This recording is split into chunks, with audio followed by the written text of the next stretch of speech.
Okay, so I'm going to show you how we're going to make our field note booklet. And this is a really fun little task or thing you can do if you don't have a sketchbook or you just want to keep something in your wallet or purse. I like to keep much smaller sketchbooks so I can easily fill with single ideas. I don't have to have a big commitment of working full compositions.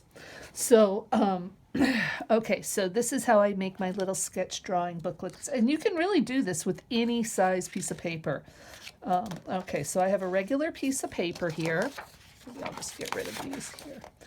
And I'm going to fold it in half, and I'm going to pay attention to make sure my edges are lined up well.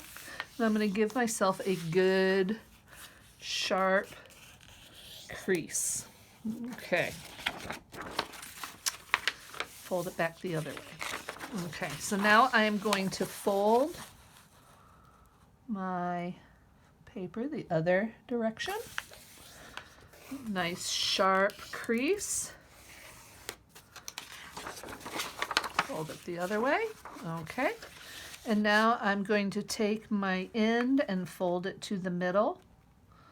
So essentially I'm breaking up my piece of paper into eighths. Where we go? Here we are.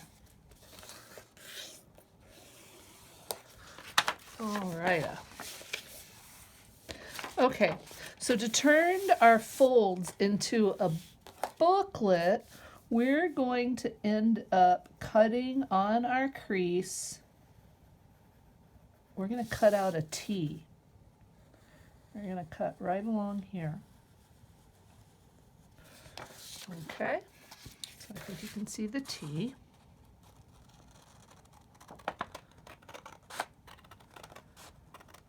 All right, trying to stay on my line here.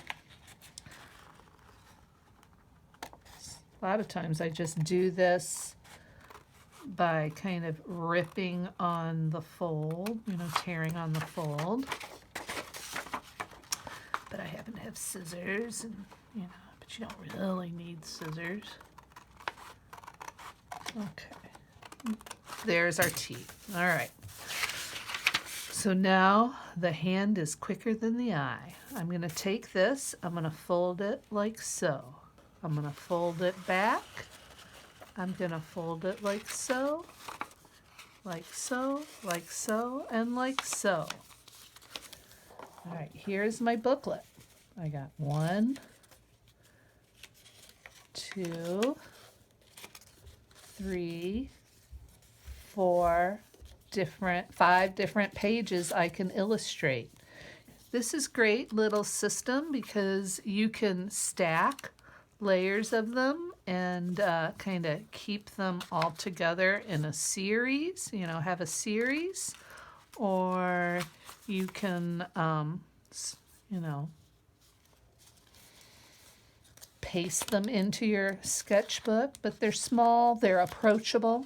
Okay, so here it is all folded. So our drawing task for this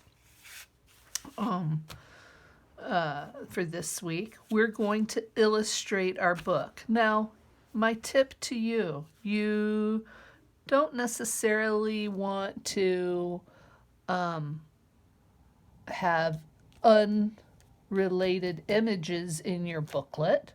So often the way I do this, I kind of bring that old Zentangle thread. This is almost like our setup for our, what was that, shaded tangle or our colored tangle. You do not have to do it this way. You can think up some other way to pull it together. Okay. And you can still kind of bring in whatever image you do. This is, I'm just doing this for background and to kind of make a point. So really your assignment for this week is to fill this up in some fabulous way. But let me show you how this comes together. Okay, so I'm here, and when I look, you'll see that kind of I have a layout of composition, and this kind of comes through, and when I turn the page, that follows through, and when I turn the page, we have lines that kind of pick up where the other left off. So you get some continuity on that. All right, that's setting up a pamphlet size sketchbook.